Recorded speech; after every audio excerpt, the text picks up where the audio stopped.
students, good morning, and this video is regarding yesterday's class. Most of the students were not able to attend the class or join because of network problem.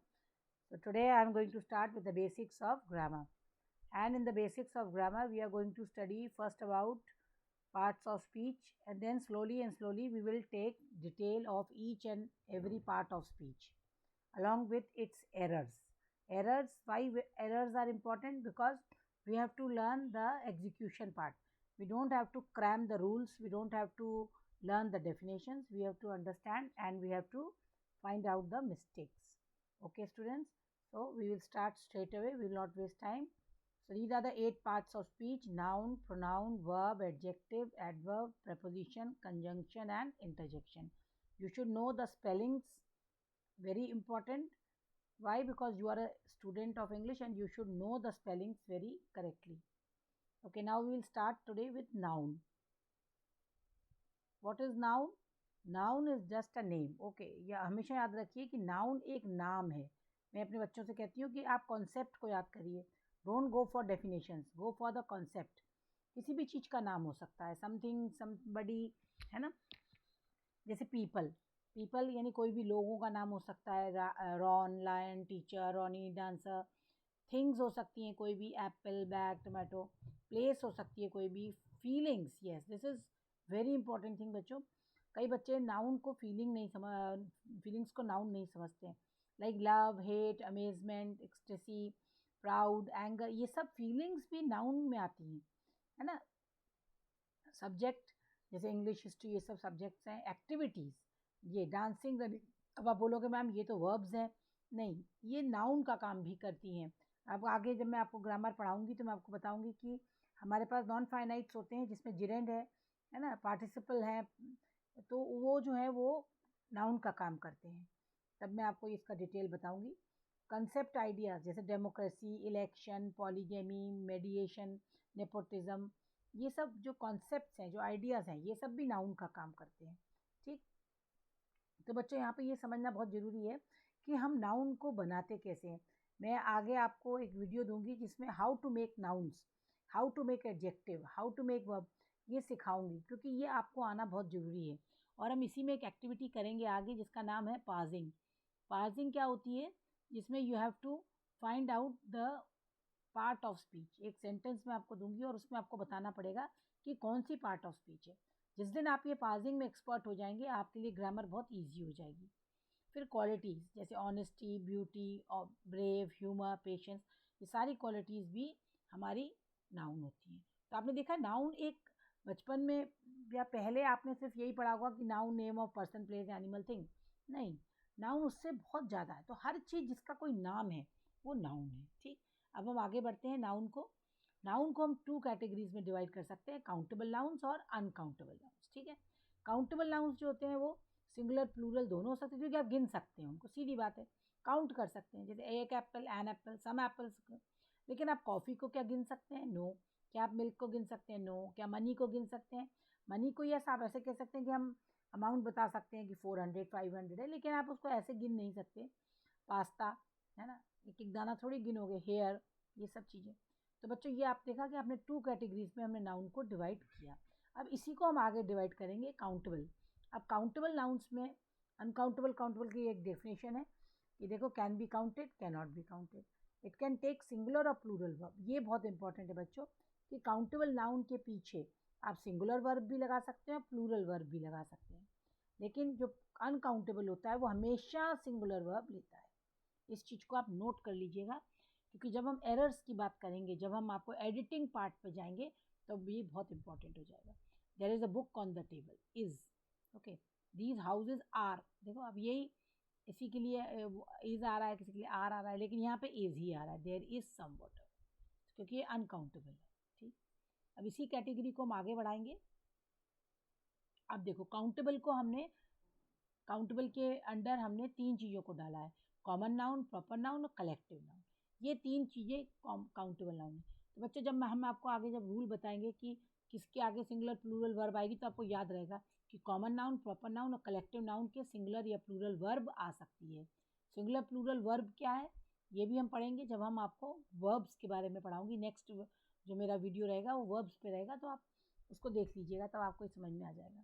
देखो जैसे man, common man क्या है? Man कोई भी man है ना। Lamb ये proper noun हो गया, हम जब उसका नाम ले रहे हैं, ठीक है ना। कासल यानी घर, ये महल कासल है ना। किसका कासल है? वाविक कासल है, तो ये प्रॉपर हो गया। ठीक। वाइन, कौन सी वाइन? शिराज वाइन, ये प्रॉपर हो गया, ये कॉमन हो गया। ये डॉक्टर, कोई भी डॉक्टर हो सकता है, लेकिन डॉक्टर जोन्स। ठीक। फिर मौजिलियम, ये जगह का नाम, मौजिलियम एक मस्जिद है ना, तो ये ताजमहल, इस प्रॉपर हो गया। फिर ये क्रोकोडाइल, कोई भी क्रोकोडाइल हो सकता है, लेकिन जब हम बोलते हैं स्नैपी तो ये खास क्रोकोडाइल की बात कर रहे हैं, तो ये प्रॉपर नाउन हो गया। तो कॉमन और प्रॉपर नाउन आपको समझ में आ गया। कलेक्टिव नाउन क्या होता है? ये ग्रुप, इसको बच्चों याद करना बहुत जरूरी है आपको, और आप जितने कलेक्टिव नाउन याद कर सकते हैं करिए। मेरे ख्याल से हर बच्चे को कम से कम 50-50 कलेक्टिव नाउन्स तो आने ही चाहिए, अगर आप आगे अपनी इंग्लिश को अच्छा बनाना चाहते हैं। जैसे अ बैंड ऑफ मैन है ना, लोगों के समूह को क्या कहते हैं? एक्टर्स के समूह को कास्ट कहते हैं। लाइब्रेरियंस के समूह को स्टैक कहते हैं। जजेस के समूह को सीक्वेंस कहते हैं, है ना। ज्यूरी भी कहते हैं इनको। ब्यूटीज, गैलेक्सी, गर्ल्स, बीवी, है ना। कॉय, सिंगर्स के ग्रुप को कॉय कहते हैं। स्मोकर्स के ग्रुप को हैक कहते हैं। एनिमल्स में भी कलेक्टिव नाउन्स है, कॉलोनी ऑफ गर्ल्स, है ना। जैसे कल मैंने आपको क्लास में बताया था, हर्ड ऑफ कैटल, कैटल के ग्रुप को, कब्स के ग्रुप को लिटर कहते हैं। तो ये बड़ा इंटरेस्टिंग भी है, इसको अगर आप याद करें। अ कैनल ऑफ डॉग, ये मेरा एक वीडियो है जो कलेक्टिव नाउन्स के ऊपर ही मैंने दिया है, उस वीडियो को आप जरूर देखिएगा। उसमें बहुत इंपॉर्टेंट मैंने जो मेरे को मिल गए कि जो बच्चों को, हर बच्चे को आने चाहिए, वो मैंने दिए हैं। फिर a things, a batch of cake, ठीक, a bottle of milk, a bowl of rice, a box of, can of, a carton of, a cup of. ठीक। अब आप ये भी देख रहे होंगे कि ये सबके आगे अ लगा है ना। अ क्यों लगा है इन सब के आगे? क्योंकि ये सिंगुलर हो गए, क्योंकि जब हम ग्रुप की बात कर रहे हैं तो हम एक ग्रुप बात कर रहे हैं कि ये ग्रुप, तो ये वानी ग्रुप है ना, इसलिए इसके आगे अ लगा रहा है। तो ये देखा आपने, आर्टिकल्स का भी हमने संग संग में यहाँ पे लर्न किया। ओके, नेक्स्ट अब हम आते हैं अनकाउंटेबल। अनकाउंटेबल को हम 2 पार्ट्स में डिवाइड कर देते हैं, मटीरियल नाउन या एब्स्ट्रैक्ट नाउन। ठीक। मटीरियल नाउन के लिए कई किताबों में आपको एक नया शब्द आजकल मिलेगा, कॉन्क्रीट नाउन। ठीक है, कॉन्क्रीट माने होता है ठोस, द्रव्यवाचक। तो मटीरियल नाउन जैसे food, oil, coffee, tea, cotton, rubber, है ना। एनिमल से कौन से मिलते हैं हमको? Wool, honey, egg, milk, silk, ये सब। नेचर से क्या मिलता है? Sand, rock, rain, salt, gold, coal, air, etcetera. Human made से क्या मिलता है आपको? अल्कोहल, सीमेंट, चीज़, ये सब। और धरती से क्या मिलता है? आप लिख सकते हैं अर्थ से, जैसे उसमें आ जाएगा ये कॉपर, गोल्ड, है ना, सिल्वर। एब्स्ट्रैक्ट नाउन्स क्या होते हैं? जिसको आप फील करते हैं, जिसको आप टच नहीं कर सकते, केवल आप फील करते हैं, इसको हिंदी में भाववाचक संज्ञाएं बोलते हैं हम। ठीक है, तो बच्चों ये जैसे ब्रेवरी, ब्रेवरी को आप देख सकते हैं ना, आप महसूस कर सकते हैं कि आदमी ब्रेव है, लड़ाई कर रहा है। फेवरेट, पसंदीदा, है ना। एंगर, एंगर को आप महसूस कर सकते हैं। फ्रेंडशिप, चाइल्डहुड, तो ये सब चीज़ें। ठीक है बच्चे, जब मैं आपको नाउन बनाना सिखाऊंगी तब आपको ये और क्लियर हो जाएगा। तो ये अनकाउंटेबल्स है ना, आप भाव को काउंट नहीं कर सकते ना कि कितना कितना गुस्सा आ रहा है, 1 2 3 4 ऐसे थोड़ी काउंट कर सकते हैं। ठीक है, कॉन्क्रीट चीज़ों को भी आप नहीं काउंट कर, जैसे आप नहीं बता था कितनी रेन हुई, तो आप कहेंगे 100 ग्राम 200 ग्राम, ऐसे थोड़ी बोलेंगे। फूड कितना खाया, ऑयल कितना था। ठीक है, लीटर में आप तोल सकते हैं, लीटर से आप नापते हैं ना उसको, लीटर का कोई एग्जैक्ट नहीं होता है। रबर, रबर ये वाली रबर नहीं हो रही है कि आपकी इरेजर जो आपके पास रहती है उस रबर की बात नहीं कर रहे हैं हम यहाँ पे, जो रबर पैदा होती है प्लांट से। ठीक है, ओके बच्चों, नेक्स्ट अब हम आते हैं अपने नेक्स्ट। ये हमने आपको टाइप्स ऑफ नाउन बता दिए कि 5 टाइप्स ऑफ नाउन है, उनको हमने काउंटेबल अनकाउंटेबल में डिवाइड भी कर दिया। और इसको आप अपने नोट्स बनाते जाइएगा बच्चों, very important you make your notes, because जब मैं आगे आपसे जब इनकी एरर्स की बात करूँगी तो यही चीज़ें मैं आपसे पूछूंगी, और यही आपको अगर अच्छे से आती होंगी तो आपको भी एरर बहुत जल्दी पकड़ में आ जाएगी। अब हम आते हैं केस। इसके अलावा हम नाउन में जेंडर और नंबर, ये 2 चीज़ें और मैं आपको पढ़ाना चाहती हूँ, जेंडर और नंबर। इसके वीडियोस मैं पहले बना चुकी हूँ, लेकिन अब मैं थोड़ा सा ऑब्जेक्टिव वीडियोस बनाऊंगी, बहुत डिटेल नहीं बनाऊंगी। तो अगर आपको बहुत डिटेल स्टडी करनी है तो आप वो वीडियोस को भी देख लीजिए, और ये ऑब्जेक्टिव स्टडी के लिए है। इसमें मेरा मेन जो पॉइंट ऑफ व्यू है वो है एरर्स को पॉइंट आउट करना, ताकि आप राइटिंग में और आपकी ग्रामेटिकल में जो मिस्टेक्स आती हैं पॉइंट आउट करने के लिए उनको पकड़ सकें। तो आज हम केस पढ़ेंगे। तो एक हमने काइंड ऑफ नाउन्स पढ़ा और दूसरा केस। केस बच्चों 4 टाइप के केस है इंग्लिश में। केस माने कारक, हिंदी में आप इनको कारक के रूप में पढ़ते हैं।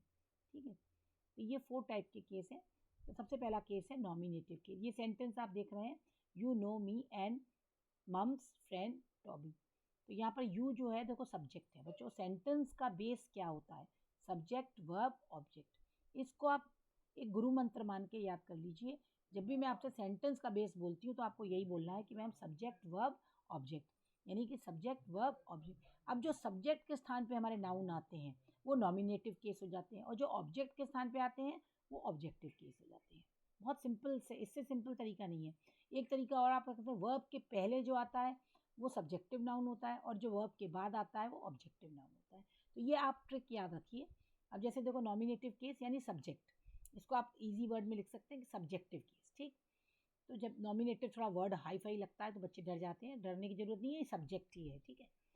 आपको मैं कभी भी बोलती हूँ कि आपको रटने की जरूरत नहीं है, आप कॉन्सेप्ट को समझिए।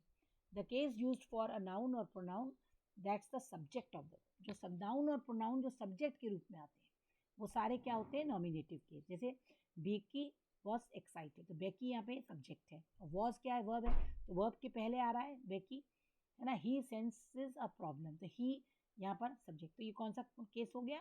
Nominative case. ओके, अब हम चलते हैं अपने नेक्स्ट केस पे। देखो ये पोजेसिव केस।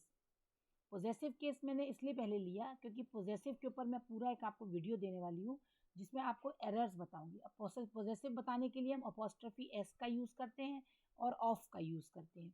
इसमें बहुत ज़्यादा बच्चे एरर्स करते हैं, इसके लिए मैं वीडियो बना के आपको दूंगी जिसमें आपको ये एरर्स बताऊंगी कि कहाँ आप मिस्टेक करते हैं। जैसे इसमें मैंने एक छोटा सा एग्जाम्पल देने की कोशिश की है कि जैसे जो नाउन जो होता है वो डिनोट करता है पोजेशन को, ओनरशिप को, बिलोंगिंगनेस को, किसी के बिलोंग करता है। तो जब वो लिविंग चीज़ के लिए आता है तब हम अपॉस्ट्रोफी एस लगाते हैं, जब लेकिन नॉन के लिए आता है तो ऑफ लगाते हैं। तो ये एक मोटा मोटा सा रूल मैंने आपको यहाँ पे बताया है, लेकिन इसका मैं डिटेल आपको दूंगी। जैसे Ram's pen has been lost, तो राम एक लिविंग है ना, इसलिए हमने अपॉस्ट्रोफी लगाया, है ना। रेखाज ये अपॉस्ट्रोफी लगाया, लेकिन कार नॉन लिविंग है तो ये गलत है। तो क्या होगा? The wheel of the car, ठीक, ये करेक्ट है। तो बच्चों ये पॉजेसिव नाउन होता है। जैसे यू एट ऑल द गुलाब जामुन्स, तो सब्जेक्ट हो गया, ठीक है। यू एट ये नॉमिनेटिव केस का, और ये ऑब्जेक्टिव केस का। देखो ये देखो तीसरा केस आ गया हमारा objective. My friend praised you, तो देखो प्रेज किसकी? यू क्या है? ऑब्जेक्ट, तो ये ऑब्जेक्टिव केस है। तो बच्चों में 3 केस कर लिए, पॉजेसिव केस, नॉमिनेटिव केस और ऑब्जेक्टिव केस। ये तीनों केस बहुत इंपॉर्टेंट है। जो चौथा केस है वो उतना इंपॉर्टेंट नहीं है, लेकिन ये 3 केस आपको बहुत अच्छे से आने चाहिए। ओके, अब हम आते हैं अपने चौथा केस में, आपको थोड़ा सा बता देती हूँ यहाँ पे। वोकेटिव केस होता है चौथा केस। कौन सा होता है? वोकेटिव केस, ठीक है। वोकेटिव कोस जो होता है वो उसको हम संबोधन करने के लिए यूज़ करते हैं। जैसे हमने कहा he is runny my brother, he is Rani my brother, ठीक है। He is Ram, okay, my brother. तो यहाँ माई ब्रदर हम संबोधन कर रहे हैं, किसको संबोधन कर रहे हैं? राम के लिए।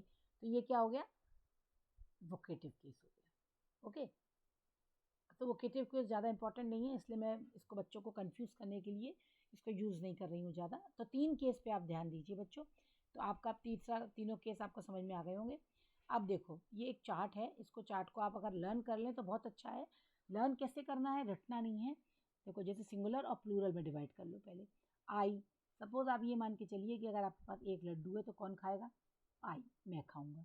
अगर 2 लड्डू हैं तो मैं सामने वाले को दे दूंगा, है ना, नहीं तो पहले तो मैं ही खाऊंगा। तो सेकंड पर्सन कौन होगा? यू, ठीक। और थर्ड पर्सन जो वहाँ नहीं है, ही शी इट, ये सिंगुलर में आई यू ही शी इट, ठीक। अब प्लूरल में वी, आई का प्लूरल क्या होगा? वी, यू का प्लूरल यू ही रहता है, और ही शी इट का प्लूरल दे हो जाता है, ठीक है। समझ में आ गया सबको? तो ये नॉमिनेटिव केस में आएंगे। अब बच्चों जब मैं बात करती हूँ नॉमिनेटिव केस, जब भी मैं आपसे डायरेक्ट इनडायरेक्ट की बात करूंगी, जब मैं आपसे एक्टिव पैसिव पढ़ाऊंगी तो मैं आपसे बोलूँगी कि नॉमिनेटिव केस में ही रखना है। तब आप समझ जाइएगा कि मैम सब्जेक्ट की बात कर रही हूँ, ठीक। अब आई का ऑब्जेक्ट क्या होगा? मी, है ना। यू का यू, ही का हिम, शी का ह, इट का इट, वी का अस, यू का यू, दे का देम। तो ये ऑब्जेक्टिव केस हो गया, ठीक। ये ऑब्जेक्टिव केस है, यानी ऑब्जेक्ट, यानी कि ये सब्जेक्ट, वर्ब, ऑब्जेक्ट। तो सब्जेक्ट के स्थान पे नॉमिनेटिव केस आएगा, ऑब्जेक्ट के स्थान पे ऑब्जेक्टिव केस आएगा। अब आता है लास्ट में पोजेसिव। ये जो जितने भी यहाँ पर पोजेसिव लिखे हैं ये प्रोनाउंस हैं, ये प्रोसेसिव प्रोनाउन है बच्चों, ठीक है। इसलिए मैं आपको यहाँ बता रही हूँ कि आगे जाके अभी मैं आपको एक और बताने वाली हूँ कि पोजेसिव एडजेक्टिव्स भी होते हैं। पोजेसिव एडजेक्टिव्स भी होते हैं। अब पोजेसिव एडजेक्टिव में और पोसेसिव प्रोनाउन में बहुत अंतर है। पोसेसिव एडजेक्टिव जो होते हैं वो हमेशा वर्ब के पहले आते हैं, ठीक है, और पोजेसिव जो प्रोनाउन है वो हमेशा वर्ब के बाद आते हैं। याद रहेगा बच्चों कि पोजेसिव प्रोनाउन कहाँ आते हैं, वर्ब के बाद, और पोसेसिव एडजेक्टिव कहाँ आते हैं, वर्ब के पहले। जैसे माइन, ये हमेशा वर्ब के बाद आएगा, और माई, इसका पोजेसिव एडवर्ब क्या है, माई, ठीक, एडजेक्टिव सॉरी, तो माई ये आएगा, माई बुक, है ना, दिस बुक इज माइन। अंतर समझ में आ गया। योर्स, है ना, योर्स ये हमेशा बाद में आएगा, इसमें क्या होगा, योर हो जाएगा, है ना, योर, ठीक। हिज का तो हिज ही रहेगा। हर्स का ह हो जाएगा। इट्स का इट हो जाएगा। आवर्स का आवर हो जाएगा। योर्स का योर हो जाएगा, क्योंकि ये सब कहाँ आ रहे हैं, पहले, है ना। देयर्स का देयर हो जाएगा। ठीक है बच्चों, तो ये हमने यार आपको पूरे पोजेसिव बता दिए कि चारों केस बताए मैंने आपको, जिसमें 3 केस बहुत इंपॉर्टेंट है, नॉमिनेटिव केस, ऑब्जेक्टिव केस और पोजेसिव केस। पोजेसिव केस को मैंने 2 पार्ट में बांटा है, पोजेसिव प्रोनाउन और पोजेसिव एडजेक्टिव। पोजेसिव एडजेक्टिव हमेशा वर्ब के पहले आएंगे और पोजेसिव प्रोनाउन हमेशा वर्ब के बाद आएंगे। इस चीज़ को आप अपने पास नोट करके रख लीजिएगा अच्छे से, है ना। और आगे अब मैं नेक्स्ट वीडियो आपको पोजेसिव पे ही देने वाली हूँ, क्योंकि मुझे लगता है कि इसमें बहुत बच्चे एरर्स करते हैं अपॉस्ट्रोफी एस लगाने में। अपॉस्ट्रोफी एस को हमें कहाँ लगाना है, कब लगाना है, और ऑफ को कब लगाना है, ये मैं आपको नेक्स्ट वीडियो में बताऊंगी। तो keep watching, subscribe the channel and learn, make your notes. Thank you.